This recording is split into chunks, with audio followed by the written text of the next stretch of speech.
अतिवृष्टीमुळे आपल्या सर्वांना माहिती आहे की या राज्यातील 1,31,00,000 शेतकऱ्यांना त्याचा खूप मोठ्या प्रमाणात फटका या अतिवृष्टीचा बसला। साधारणतः जून ते नोव्हेंबरपर्यंत ही अतिवृष्टी या राज्यामध्ये झाली। साधारणतः 1,03,00,000 हेक्टर हे पिकांचं नुकसान हे खूप मोठ्या प्रमाणामध्ये झालं आणि ही माहिती अचूक असावी म्हणून राज्य सरकारने मागच्या आठवड्यामध्ये केंद्र सरकारकडे हा साधारणतः 29,000 कोटी रुपयाची मागणी ही राज्याने केंद्र सरकारकडे केलेली आहे। लवकरच ते पैसे मिळतील आणि ते पैसे मिळतील किंवा त्याच्या अगोदरच मिळण्याच्या अगोदरच राज्य सरकारने सुद्धा साधारणतः 28 GR हे शेतकऱ्यांसाठी काढलेले आणि त्यापैकी 19,800 कोटी रुपयाचं वाटप हे शेतकऱ्यांना आपण केलेलं आहे। जून ते ऑक्टोबर नोव्हेंबरपर्यंत राज्यामध्ये खूप मोठ्या प्रमाणामध्ये जी अतिवृष्टी झाली आणि त्या अतिवृष्टीमुळे या राज्यातील शेतकऱ्यांचं खूप मोठ्या प्रमाणामध्ये नुकसान झालं। शेतकऱ्यांचा जर फक्त विचार करायचा झाला तर साधारणतः या राज्यामध्ये 1,31,00,000 शेतकऱ्यांना त्याचा फटका बसला।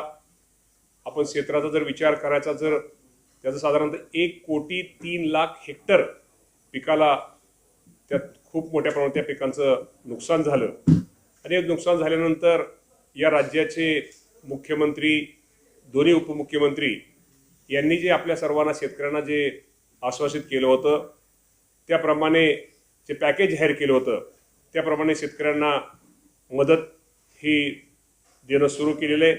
तर निश्चित प्रकारे काल आपण ज्या बाबतीमध्ये केंद्रीय कृषी मंत्री चव्हाण साहेबांनी जे स्टेटमेंट केलं तो प्रस्ताव राज्य शासनावरती अतिवृष्टीचा पाठवलेला नाही। या बाबतीमध्ये मी तुम्हाला एक सांगतो की गेल्या आठवड्यातच तो प्रस्ताव हा राज्याच्या CM कार्यालयातून आपण मदत पुनर्वसनच्या माध्यमातून तो प्रस्ताव हा केंद्र सरकारला पाठवलेला आहे आणि केंद्र सरकारला प्रस्ताव पाठवला जरी केंद्र सरकारला आपण अजून निधी आपल्याला रक्कम जरी मिळाली नसली तर केंद्र सरकारचे पैसे आपल्याला मिळतील ह्या अपेक्षेवरती राज्य सरकारने ज्या शेतकऱ्यांचं नुकसान झालेले त्या शेतकऱ्यांना मदत ही निश्चित प्रकारे दिलेली आहे आणि अजूनही काय बाकी आहे ती सुद्धा मदत लवकरात लवकर शेतकऱ्यांना निश्चित प्रकारे दिली जाईल। हा प्रस्ताव याचं असं असतं की केंद्र सरकारकडे प्रस्ताव कुठलाही पाठवताना तो हा अचूक पाठवला गेला पाहिजे। शेतीबरोबरच इतर घराचं असेल किंवा आपल्याला माहिती आहे की पशुधन असेल किंवा जे अनेक प्रकारचं ह्यामध्ये जे नुकसान झाले ते सगळे एकत्रित करून मदत पुनर्वसनच्या माध्यमातून हा प्रस्ताव हा केंद्राला पाठवला जातो आणि माहिती अचूक असली पाहिजे। त्याप्रमाणे प्रस्ताव गेल्या आठवड्यातच हा प्रस्ताव आपण हा केंद्र सरकारला पाठवलेला आहे आणि त्यामुळे मी तुम्हाला हे पण सांगतो केंद्र सरकारचे पैसे हे मिळतील ह्या अपेक्षेवरती राज्य सरकारने शेतकऱ्याला मदत करण्यास थांबवलेलं नाही।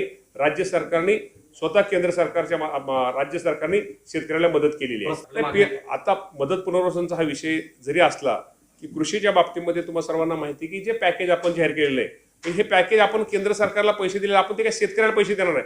केंद्र सरकारचे पैसे राज्य सरकारला देणार। केंद्र सरकारचे पैसे मिळतील ह्या अपेक्षेने जे राज्य सरकारने शेतकऱ्यांसाठी जाहीर केलं होतं ती मदत दिलेली आहे।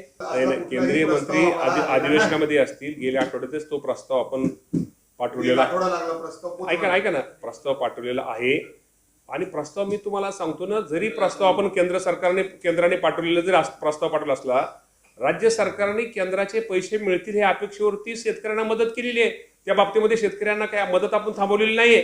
म्हणजे ते पैसे काय डायरेक्ट शेतकऱ्याला केंद्राचे पैसे येणार ते राज्य सरकारलाच पैसे मिळणार आहेत पण राज्य सरकारने त्यावर केंद्राच्या मदतीची अपेक्षा न ठेवता ते डायरेक्ट पैसे शेतकऱ्याला आपण वाटप केलेले नाही। मदत आकडेवारी आपण दिलेली आकडेवारी कृषी विभागाने दिलेली पण इतर विभागांची सुद्धा सर्व इतर आकडेवारी ही गोळा आपण माहिती घेऊन हा प्रस्ताव आणि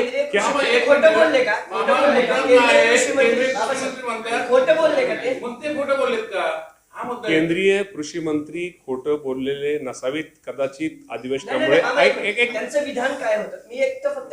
माझा राज्य सरकारने प्रस्ताव गेल्या आठवड्यात पाठवलेला आहे कदाचित तो प्रस्ताव खाली त्यांच्या हे असेल तो प्रस्ताव त्यांच्याकडे येईल। मी तुम्हाला हे प्रामाणिकपणे सांगतो केंद्र सरकारचा राज्य सरकार हा प्रस्तावाचा आणि शेतकऱ्याच्या मदतीचा हा विषय शेतकरी येत नाही कारण ऑलरेडी शेतकऱ्याला आपण मदत करतोय। साधारणतः आज 19 ते 20,000 कोटी रुपयाचे GR हे ऐका ना शेतकऱ्याच्या मदतीचे निघालेले साधारणतः 20-22 जे GR निघालेले साधारणतः 28 शासनाचे जी आर निघालेत, 19,801 कोटी रुपयाला शेतकऱ्याला आपण मदत ही केलेली आहे. त्यामुळं शासनाचे जी आर, केंद्र सरकारचे, आपण माहिती जरी केंद्र सरकारला माहिती अचूक असली पाहिजे, परत त्या माहितीमध्ये आपल्याला बदल करता येत नाही. थोडी माहितीला उशीर कशासाठी होतो की ती माहिती सगळ्या डिपार्टमेंटला नुसत्या कृषी विभागाचं नाही, पूर आहे, अतिवृष्टीमुळे ज्या ज्या विभागाचं नुकसान झालं ती सगळी माहिती एकत्र संकलित करून कृषी विभागाने माहिती त्यांना मिळालेली, इतर माहिती त्यांना मिळालेली असल्यामुळं मागच्या आठवड्यात त्यांनी एक मदत, ऐका ना, मदत पुनर्वसनी हा प्रस्ताव ह्या केंद्र सरकारकडे माननीय CS यांच्या माध्यमातून मुख्यमंत्री मागच्या आठवड्यात पाठवलेला आहे. आणि मी तुम्हाला शेतकऱ्यांना एवढं सांगतो, तुम्ही लक्षात तुमच्या आलं नाही, जरी प्रस्ताव जरी अचूक पाठवलेला आहे, हे पैसे आपल्याला जे प्रस्ताव आहेत ते पैसे मिळणार आहेत हे आपण गृहीत धरलेले आहे. हे पैसे मिळणार आहेत हे गृहीत धरून आपण शेतकऱ्यांना मदत साधारणतः बघा 28 शासन जी आर काढलेत, आपण 19,801 कोटी रुपयाची मदत ही शेतकऱ्यांना केलेली आहे. केंद्र सरकारचे पैसे मिळणार हे अपेक्षेवरती आपण ती मदत केलेली आहे.